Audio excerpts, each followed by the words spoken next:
ओम गुरु सत्ताय नमः।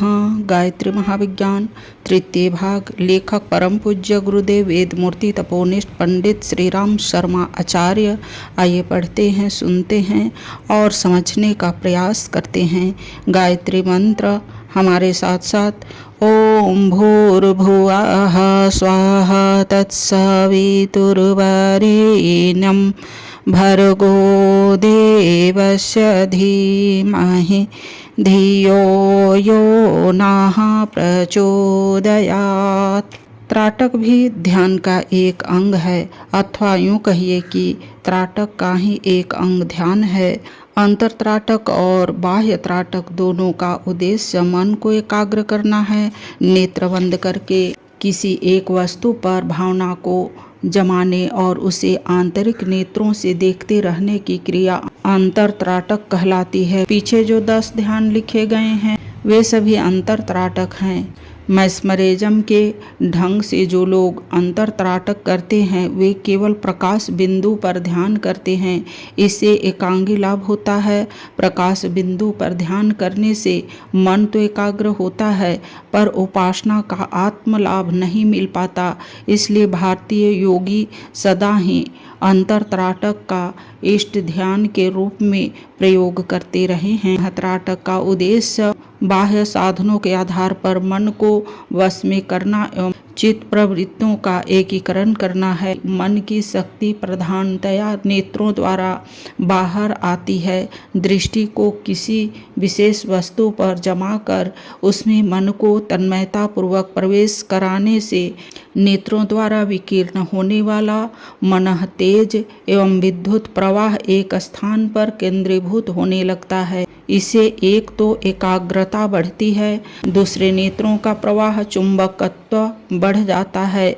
ऐसी बढ़ी हुई आकर्षण शक्ति वाली दृष्टि को बेधक दृष्टि कहते हैं। बेधक दृष्टि से देखकर किसी व्यक्ति को प्रभावित किया जा सकता है। मैस्मरिज्म करने वाले अपने नेत्रों में त्राटक द्वारा ही इतना विद्युत प्रवाह उत्पन्न कर लेते कि उससे जिस किसी शरीर में प्रवेश कर दिया जाए वह तुरंत बेहोश एवं वशवर्ती हो जाता है। उस बेहोश या अर्धनिद्रित व्यक्ति के मस्तिष्क पर बेधक दृष्टि वाले व्यक्ति का कब्जा हो जाता है और उसमें जो चाहे वह काम ले सकता है। मैस्मरिज्म करने वाले किसी व्यक्ति को अपनी त्राटक शक्ति से पूर्ण निद्रित या अर्धनिद्रित करके उसे नाना प्रकार के नाच नचाते हैं। मैस्मरिज्म द्वारा सत्संकल्प, दान, रोग निवारण, मानसिक त्रुटियों का परिमार्जन आदि लाभ हो सकते हैं और उससे ऊंची अवस्था में जाकर अज्ञात वस्तुओं का पता लगाना, अप्रकट बातों को मालूम करना आदि कार्य भी हो सकते हैं। दुष्ट प्रकृति के बेधक दृष्टि वाले अपने दृष्टि तेज से कहीं स्त्री पुरुषों के मस्तिष्क पर अपना अधिकार करके उन्हें भ्रमग्रस्त कर देते हैं और उनका सतीत्व तथा धन लूटते हैं। कई बेधक दृष्टि से खेल तमाशे करके पैसा कमाते हैं। यह इस महत्वपूर्ण शक्ति का दुरुपयोग है। बेधक दृष्टि द्वारा किसी के अंतःकरण में भीतर तक प्रवेश करके उसकी सारी मनः स्थिति को, मनोगत भावनाओं को जाना जा सकता है। बेधक दृष्टि फेंक कर दूसरों को प्रभावित किया जा सकता है। नेत्रों में ऐसा चुंबकत्व त्राटक द्वारा पैदा हो सकता है। मन की एकाग्रता चूँकि त्राटक के अभ्यास में अनिवार्य रूप से करनी पड़ती है, इसलिए उसका साधन साथ साथ होते चलने से मन पर बहुत कुछ काबू हो सकता है।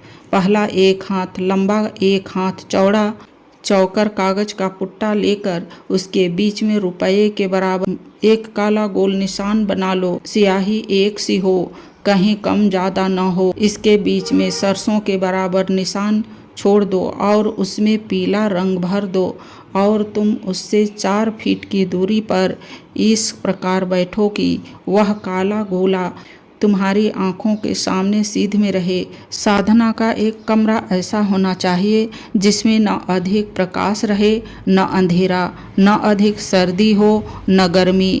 पालथी मारकर मेरुदंड सीधा रखते हुए बैठो और काले गोल के बीच में जो पीला निशान हो उस पर दृष्टि जमाओ। चित्त की सारी भावनाएं एकत्रित करके उस बिंदु को इस प्रकार देखो मानो तुम अपनी सारी शक्ति नेत्रों द्वारा उसमें प्रवेश कर देना चाहते हो। ऐसा सोचते रहो कि मेरी तीक्ष्ण दृष्टि से इस बिंदु में छेद हुआ जा रहा है। कुछ देर इस प्रकार देखने से आँखों में दर्द होने लगेगा और पानी बहने लगेगा। तब अभ्यास बंद कर दो। अभ्यास के लिए प्रातःकाल का समय ठीक है। पहले दिन देखो कि कितनी देर में आंखें थक जाती है और पानी आ जाता है। पहले दिन जितनी देर अभ्यास किया है प्रतिदिन उससे 1 या आधी मिनट बढ़ाते जाओ। दृष्टि को स्थिर करने पर तुम देखोगे कि उस काले गोले में तरह तरह की आकृतियां पैदा होती है। कभी वह सफ़ेद रंग का हो जाएगा तो कभी सुनहरा, कभी मोटा मालूम पड़ेगा, कभी चिंगारियां सी उड़ती दिखेंगी, कभी बादल से छाए हुए प्रतीत होंगे। इस प्रकार यह गोला अपनी आकृति बदलता रहेगा, किंतु जैसे जैसे दृष्टि स्थिर होना शुरू हो जाएगी उसमें दिखने वाली विभिन्न आकृतियां बंद हो जाएगी और बहुत देर तक देखते रहने पर भी गोला ज्यों का त्यों बना रहेगा। दूसरा, 1 फुट लंबे चौड़े दर्पण के बीच चांदी की चवन्नी के बराबर काले रंग के कागज का एक गोल टुकड़ा काटकर चिपका दिया जाता है। उस कागज के मध्य में सरसों के बराबर पीला बिंदु बनाते हैं। इस बिंदु पर दृष्टि स्थिर करते हैं। इस अभ्यास को 1-1 मिनट बढ़ाते जाते हैं। जब इस तरह की दृष्टि स्थिर हो जाती है तब और भी आगे का अभ्यास शुरू हो जाता है। दर्पण पर चिपके हुए कागज को छुड़ा देते हैं और उसमें अपना मुंह देखते हुए अपनी बाईं आंख की पुतली पर दृष्टि जमा कर देते हैं और उस पुतली में ध्यानपूर्वक अपना प्रतिबिंब देखते हैं।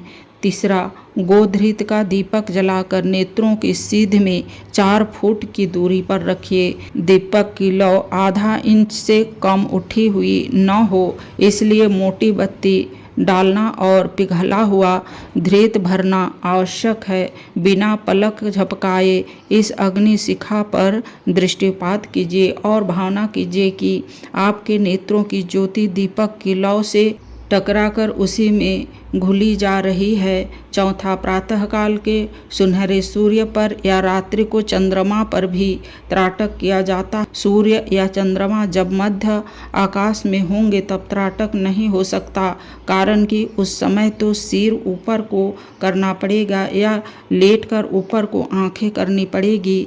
यह दोनों ही स्थितियां हानिकारक है, इसलिए उदय होता सूर्य या चंद्रमा के त्राटक के लिए उपयुक्त माना जाता है। पांचवा, त्राटक के अभ्यास के लिए स्वास्थ्य नेत्रों का होना आवश्यक है। जिनके नेत्र कमजोर हो या कोई रोग हो उन्हें बाह्य त्राटक की अपेक्षा अंतर त्राटक उपयुक्त है, जो कि ध्यान प्रकरण में लिखा जा चुका है।